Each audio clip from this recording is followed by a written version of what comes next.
Hi, I'm Yegi. I'm an entrepreneur and success coach who wants it all. Family, luxury, career, and the freedom to do whatever I want, whenever I want. And I'll do whatever it takes to get there.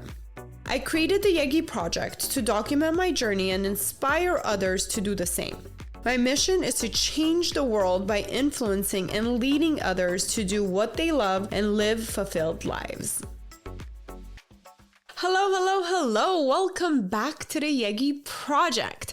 In today's episode, I'm going to reflect a little bit about everything I've been learning from my current journey in the meditation process. So far, I took 2 courses of action. One, I took an inner engineering course by Sadhguru. I believe a lot of you might have heard of it, but if you haven't, you can check out his stuff at ishayoga.com, and we'll link all of that below. And my second approach was the scientific approach to meditation, which was Becoming Supernatural by Joe Dispenza. So I really liked the 2 approaches I took to kind of give me an introduction to meditation and what it could do for you, or how our bodies and minds and conscious and subconscious works when we're in a meditative state. So I hope you guys enjoy this and I hope you learn stuff, but most importantly, I'll give you guys the best takeaways or almost best like life advice or mentality shifts that I took away from learning more about meditation that you can apply today without even meditating, because I know it's not for everybody, but some of the things I learned we can really apply and live by on the daily in order to improve our health, wealth, success, and our just overall present being. All right, so let's start off with my experience with Sadhguru's Inner Engineering program. So what is it, right? So I took the version of it online, and I think that would be more applicable to a lot of you if there isn't a center nearby and traveling is not an option.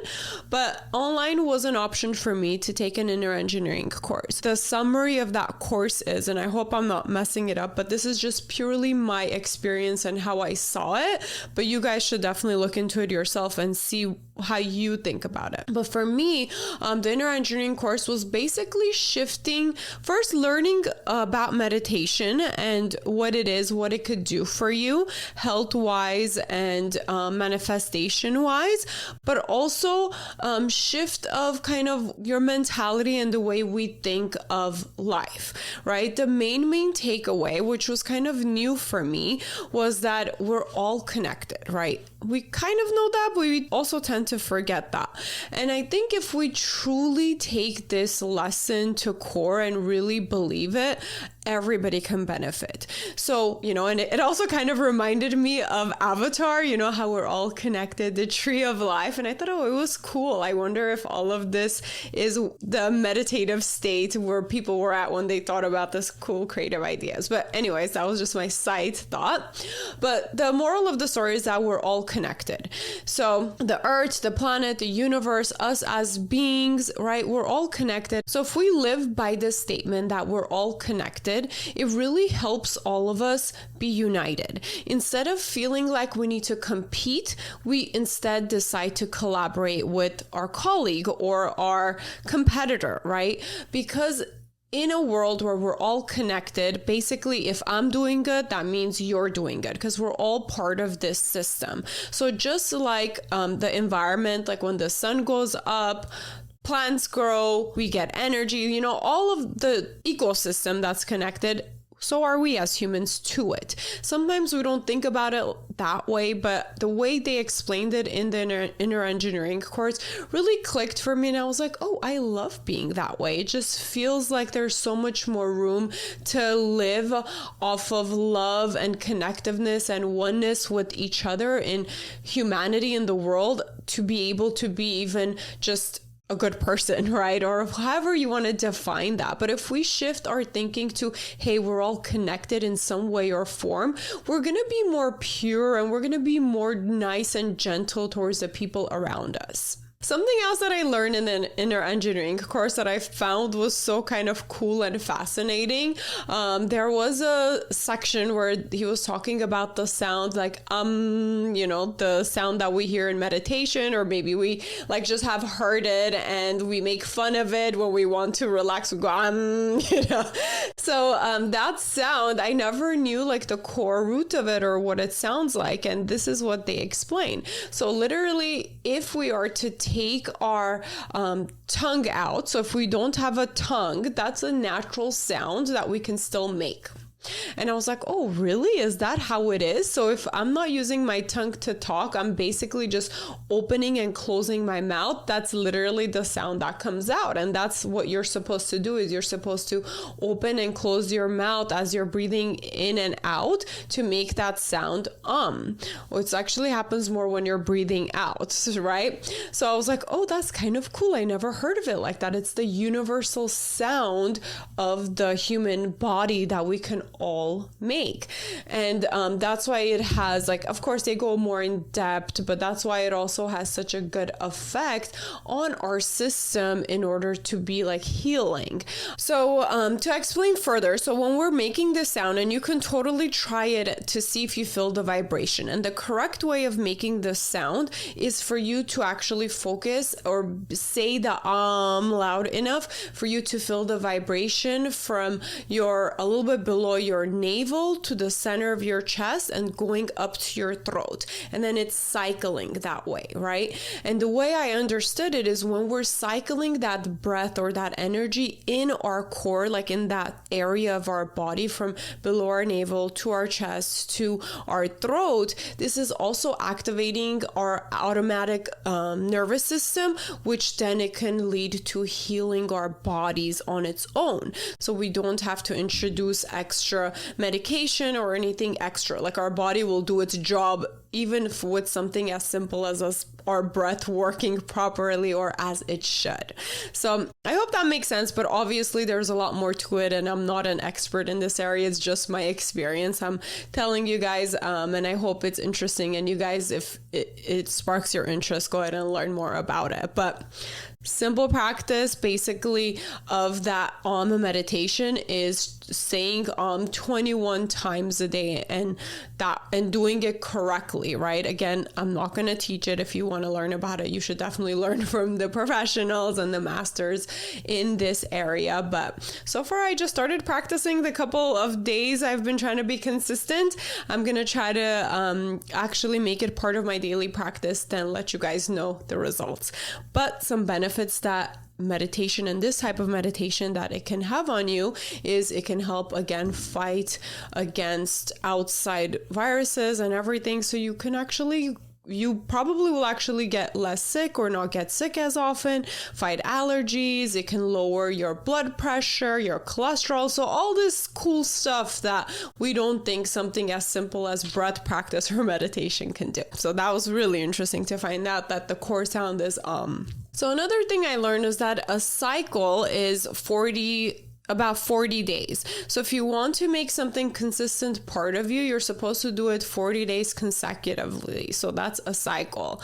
And I found that really cool because in our culture too, when somebody is just born, we do a 40-day period where no one can see the baby. You're supposed to just connect and bond with your baby. Or when somebody passes away, you give them 40 days for their body to do and their spirit to do its own thing. Then you kind of do another celebration, right? I just found it kind of cool how some things that I've heard are kind of connecting in the spiritual world with meditation, but I don't want to get too much into that. I'm still kind of like connecting the pieces and trying to figure out how I feel about that whole meditation or spiritual world. Now, the second lesson that I want to talk about is how everything is happening for a reason. So this has been a big mentality shift for a lot of people. And as we accept it and live by this, we become more peaceful and we become more okay with the bad things that are happening to us. So being retaught and kind of reintroduced to that idea within this course really just reminded me of that. And I've always believed that everything really does happen for a reason. Even the bad things in my life that have happened, or the negative things, or the things that made me shift gears in my life, have always ended up being good at the end. Or at the end, when I looked back, I was able to see why things happened the way they did.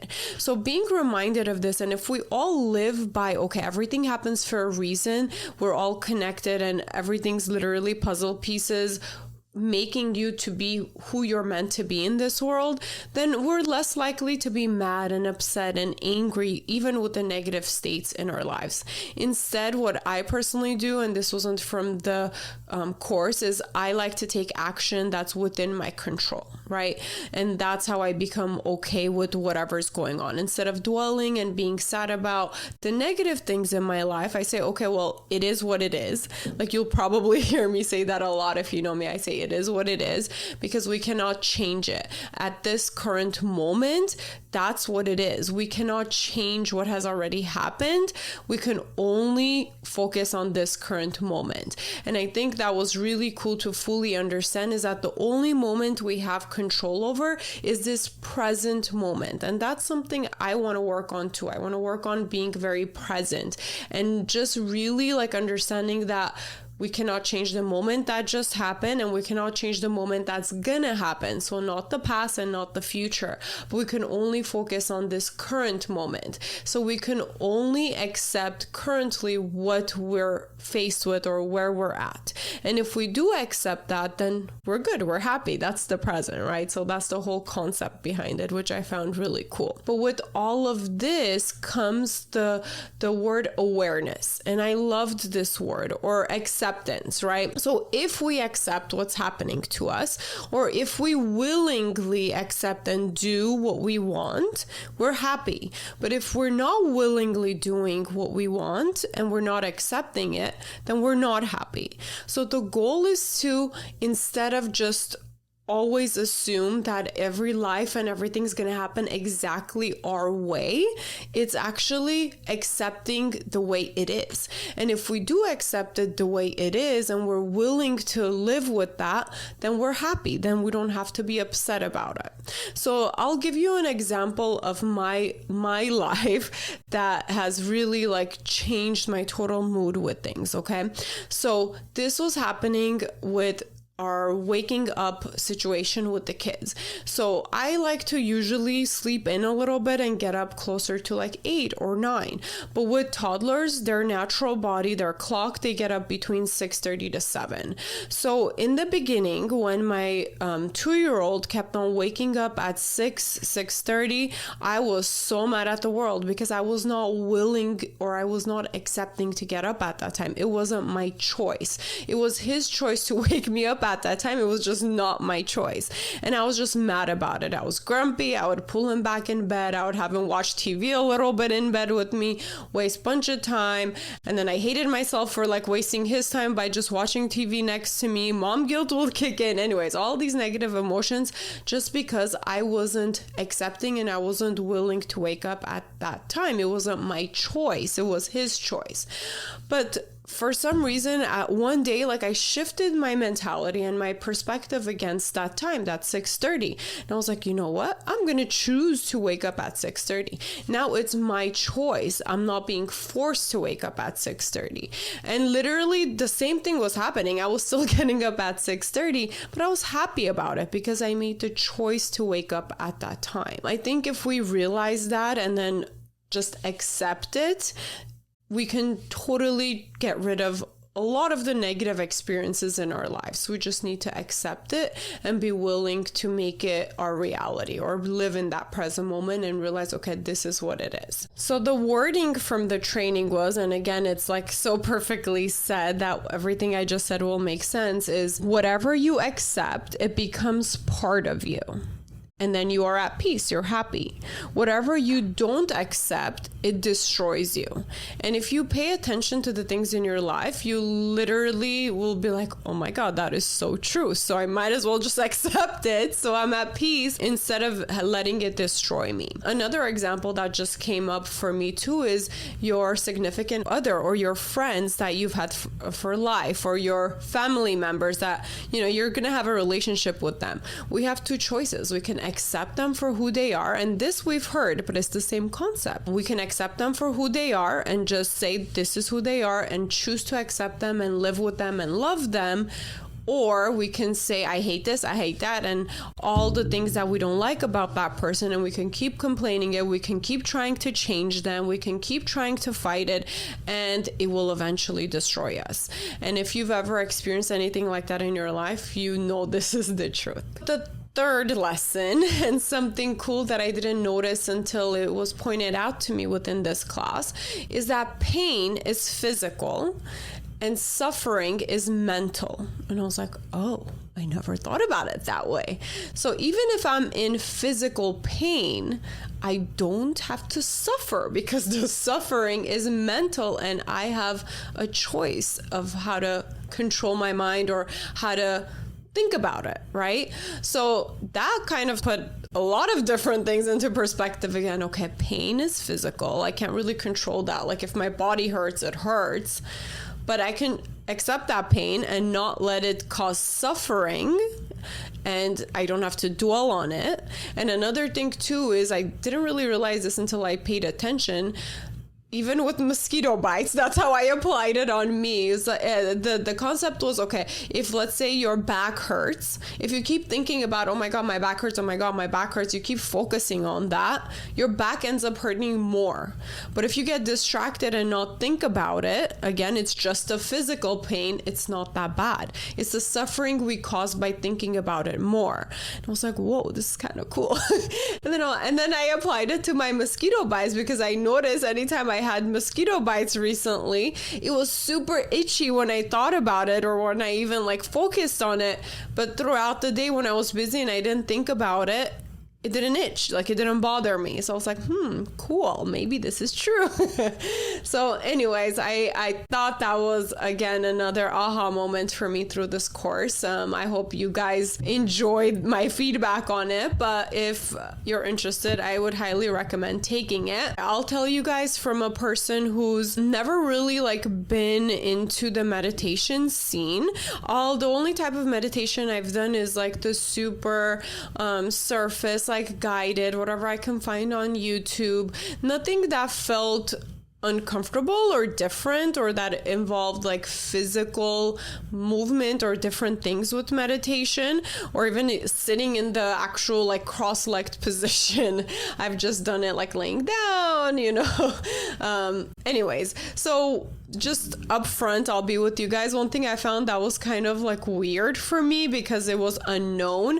After the online course, so it's the lessons you learn almost like a lecture online, and then you can go in person for a completion section of the course, which they physically show you how to meditate. So they'll show you how to do the breath, how to do the stretches, how to sit in the proper way. So your physical body is proper during the meditation, the specific type of meditation they're teaching you, which I found super cool, because I don't know, it is an art in a way. So if you do it wrong, it may not work as well as if you do it right. Actually, they did say if you do it totally wrong, or if you do certain things wrong, it can have the opposite effect. So in meditation, they really believe in your positioning and all of the work to be done correctly for it to have the right effect. I found that really cool, but I had never been to a meditation center or a yoga center like that, and it felt, I'll refer to Eat, Love, Pray, when she goes into India and she's in the meditating stage, they're sitting on the floor, it's the mats. So it just felt very foreign to me. And I don't want to call it a cult vibe, but everybody was very peaceful, quiet. I don't know, it was just weird. So I want to give you guys that heads up if that's something you're looking into. And all I told myself is just be open to it, you have the control over yourself, even if it is a cult, you don't have to join it, you're smart enough to like be like, no, thank you at the end of it. So give it a try and be open to the experience. So I did want to kind of point that out because there was like a free introduction to meditation course, and I took my husband with me. He wanted to see what it's about, and his initial reaction was shut down. Oh, it's weird, it's like a cult. And I was like, babe, like just give it a chance. Like, we're not here to do anything crazy. Like, let's just see what it's about, right? So again, we have to be open-minded. I still don't know how I fully feel about the whole experience. I'm still learning, trying to dabble in different forms of meditation and different like practices through different people, different teachings through different people, just to really like make it my own and see what I like, what I don't like. And that's something new I learned too. I didn't know there's so many different forms of meditation. I thought, okay, once I know how to meditate, and I was like, oh, that's the goal. Just learn how to meditate. I'm just going to sit and meditate. But I didn't know there's so many different options and forms and teachings. Ugh. But yeah, I'm learning, and it's really been kind of a fun, cool journey. So I'll shift gears to the second approach to meditation. And again, I found that really, really cool because to me, and I've talked about this book prior to, is the Becoming Supernatural book by Joe Dispenza. And he's like a MD doctor, right? So he combined meditation and the effects of it to the physical science of it and how it affects your body. So his work is more to like change your reality or your current state into something better that you want to become, which includes like health-wise. So even people that have been in wheelchairs, to give them the option to be able to walk again, or like crazy things like that. And again, it sounds supernatural, and I don't know, like it's almost like I have to see it to believe it, but they've been doing it, and there's like case studies, and this is super scientific. So I was like, ooh, I kind of like that approach. Like, I want the hard facts, like give me the math and science, the charts, like and they do all these tests on actual people that are going through this experience. So that's what that book is about. And I finally got through the book, and within the book too, there is, he also does advanced workshops. So you can do some stuff online with Joe Dispenza too. That's part of that supernatural book or program. Or you can also do the whole, go full in and do the whole seminar. I think it's like a 7-day seminar. It's an advanced seminar, but obviously you have to be like super into it because it's kind of costly. So I think I'm going to try that maybe next year when I'm not pregnant, because going through this course while I was pregnant, I feel like maybe it got in the way, maybe it didn't. So I want to try the advanced program with somebody else, being not pregnant, to make sure that I'm not going to use that as an excuse for certain things, like, oh, maybe this is holding me back. Because meditation, I learned it's a lot about energy and channeling. Like, you know, people believe like all those chakras, like that exists in our body, and it's like different centers are responsible for different health things. So I'm like, okay, right now I'm pregnant, so that center is really active as creating a human, so a lot of my energy's in that center. So I don't know if I'll have different experiences when I'm not pregnant. Although the inner engineering course, like that initial, like it's like an intro type of meditation course, super safe during pregnancy, and it's actually supposed to be really good for you because it's all the breath work. So I was happy to do that while I was pregnant, and I wanted to do it while I was pregnant, so I was like, I'm not going to let it hold me back. I'm not going to wait until after, because that was very easy to say, oh, I'm pregnant, I don't want to do it now. But I determined to like learn more about meditation, as you guys know. So the second approach I was taking to learning more about meditation, as I said, is the scientific approach through Joe Dispenza. And I said, I learned that he has the advanced workshops. I'm going to do that next year, and I'll tell you guys all about it.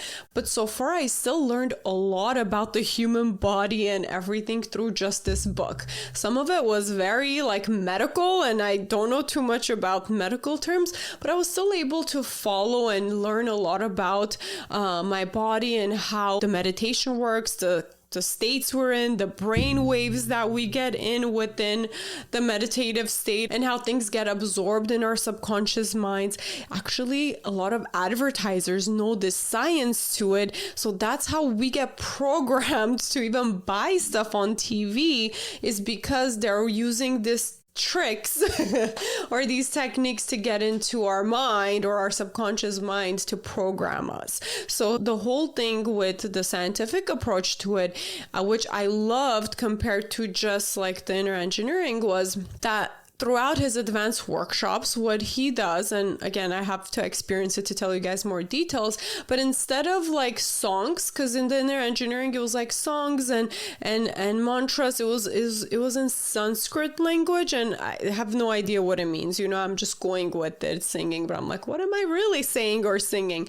But the scientific approach to it, he does it through like a mind movie, which you get to use a program to create basically your future. Of what you want your future to look like. And then you also choose your soundtrack that puts you in that state. Again, this is super simplified way of saying it, but I like the idea of that approach where it's super clear to me what I'm programming myself to do with the meditation. So it feels more like manifesting. It feels more like, okay, I'm using like my inner self, inner voice through meditation to get to my future self or to get my future goals. So I'm very curious to try that next year with the advanced workshop to get there. But in the meantime, throughout reading the book and learning about these specific meditations to get there, I'm going to start dabbling with it to practice it. So hopefully I'll get better at it when I'm actually at the workshop.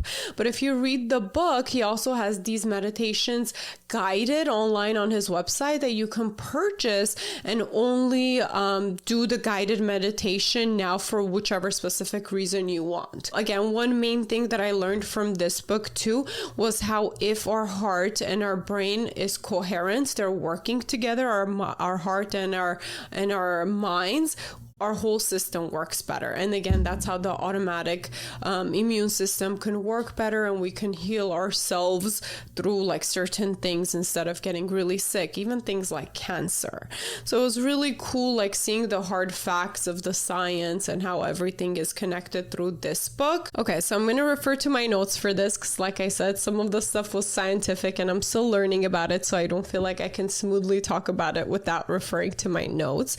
But we've also like I listen to a lot of different podcasts that have a lot of very successful people on there being interviewed. And I've heard like these brainwave states and what they refer to. And I never fully understood what it is, but I broke it down in my notes from reading the book. So then now if I hear it, or if you guys will hear it, it will make more sense. So apparently through our meditative state or through wake periods or sleep periods, our brains function in different wavelengths. And they each have a name. So there is the beta wavelengths, there's the alpha, there's the theta, and then there's the delta wavelengths. And each of these wavelengths, if they do a brain scan, they will know which state you're in. But when we're in our beta wavelength, that's our awake, our conscious, our like very alert period. And this is the part where we're paying attention to the outer world. So in a lot of our wake periods, this is the state we're in. And when we're in this beta state, we actually are not programmable. So that's what they explain. We're just living physically, going our day to day. So whatever we've already been programmed through our past experiences or our upbringings or whatnot, that's what's going to keep happening. So unless we tap into our other states, like the alpha or the theta state, we're not going to be able to change anything in our life. So this is how the science and the meditation kind of come hand in hand. And meditation is his way, so Dr. Joe Dispenza's way of getting into that alpha or theta states in order to reprogram ourselves into a different or better future, in order to reprogram our health even. So it's kind of cool to see, okay, like I see how the science and the meditation's coming hand in hand, like the science world and kind of, I guess, the spiritual world is merging at this point of life slowly but surely. So let's see what happens. It's kind of cool to think about. So what the alpha state is, it's your calm, creative, relaxed state. When you're in alpha state or alpha wavelengths in your brain, you're not thinking much, you're in a trance state, and you're more inside your inner world compared to the beta, which is your outer world. Okay. And then theta is kind of the twilight state. So you're not quite asleep, but you're not quite awake, and you're drifting into sleep. But I don't know if any of you have like lucid dreams or can kind of control your dreams. So you're in that half state. So when your brain waves are at theta, that's probably the most programmable you are, or that's when we can enter in more information or try to manifest better things or new future, was when we're in our theta state. A lot of people sometimes are not able to get into that theta state, so your best bet then will be the alpha state. But the goal is to be able to get into that state with the meditation, so you're again programmable. So that's the science behind it. And then the delta state happens when we're asleep, and that's a different wavelength. So this is all kind of like the cool part, the science part that we can connect to, like the energy, the body, to meditate, to have a better future. So the part that's kind of outside the norm, again, is mentioned a lot in this book, again, which I found, like, I'm just going to call it weird because it's new to me. And maybe if I've heard somebody to talk about it for the first time, like, oh, they're kind of weird. But he talks about the quantum field. And I know more and more people talk about this. So what he's calling the quantum field is a whole other dimension, which is only energy. And in this dimension, we don't exist as anything physical. So we're not a body, we're not our mind, we're not anything physical. We're nobody, we're nothing. We're just this energy floating in this field. And apparently if you become supernatural or you have mystical powers or all this like crazy spiritual stuff, that's the field you enter. And this is where any possibility is possible. This is where you could literally be anybody, anything, anytime. So even time doesn't exist in this field, right? I don't know about you, but initially when we hear that, it's kind of like, ooh, weird. Like how can I ever feel like I'm just energy floating through, like, and I could be in 5 different times and like places at the same time. But that's kind of the cool part for me. It's kind of cool because I'm like, let me give it a chance. Let me learn more about it. Science part to it, the way he compares like that quantum field, some people call it universe, some people call it higher power, God. So it's like he relates it to all of that. So it's that type of dimension. And I was like, okay, cool. But the way he explains it, that we don't think about this like empty space or energy around us really like just on the daily, because we're so focused on our physical selves, physical bodies, physical materialistic things. But the reality of it is we actually, just like the atom, like in a cell, like an atom is 99.9% just empty space. Like that's all it is. It's 0.01% physical matter. And I won't get into the details of this because again, it's very scientific and I don't 100 kajillion % understand it. But if it's something you're interested in, definitely read that book. He breaks it down beautifully in order for you to like even consider that this other dimension and world exists. But like I said, it's weird at first and it's not for everybody. So if it sparks your curiosity, learn about it. If not, leave it alone. But basically, if you want like endless possibilities, he says this is the way to get it. So it's a form of getting into a state where you can manifest better and be who you want, have what you want, and all of that stuff. So we'll see. I'm gonna try to learn more about it and let you guys my feedback part of the Yegi Project, but I think that kind of breaks down the scientific approach to the meditation that I've learned so far with this book. All right, I'll mention the last thing and I'll leave you guys at that. So we've also heard how much gratitude or positive emotions are related to like getting what we want or manifesting or attracting things with the law of attraction and the universe. So I feel like it also kind of touches on that, or it's somehow connected within the science and the meditation and all of these things. But basically a key takeaway through a meditation too is once you get in like heart-centered and you're coherent with your mind and your brain and your body's like balance, that's when you combine this gratitude or this joy and love emotion and feeling to your vision and to your future and what you want to manifest. And that's when it's more likely to become true. So it's like a different layer to the law of attraction or like manifesting. So it was kind of cool to you have to do this whole thing to be in the right state of mind. So the key to all of this is to really activate yourself and be balanced enough where you see pure kindness and love and amazingness in the world. I don't know how to explain it, but that's kind of why I want to go on this journey, because I feel like in the past, not necessarily through like a specific meditation, I have felt at that state where I'm in love with life and I see the best in everybody and I want to make a better difference in the world. I feel like I can do more for others, like you're content enough to give. I don't know, it's just such a beautiful state to be in. And I think that's why I'm fascinated with this study now, is to be able to get into that state no matter what through meditation, not through your insides, through your internal being instead of all these outside factors. Because I think maybe in the past it was 50-50 for me. Like I was able to get into that state, half outside factors, half internal, or the way I changed my way of thinking.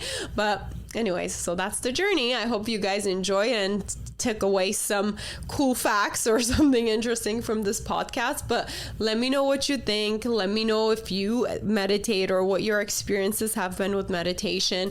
And again, the reason why I even started looking into this is because literally every like really successful people that I follow or I listen to or I just kind of like read about their biography and books, they meditate. So that's part of their routine. I was like, okay, what is this freaking meditation about? So anyways, hope you guys have an awesome day. Thank you for listening. I couldn't do this without you. And make sure to check out our social media, follow us, be part of our community. And if you have any questions or topics you want us to cover, make sure to mention it below. Bye. Thank you for listening. Please rate and review this podcast. Follow and engage with us on social media under the Yegi Project. And if you're interested in being a guest, email info@theyegiproject.com. And don't forget to subscribe so you don't miss out on any future episodes.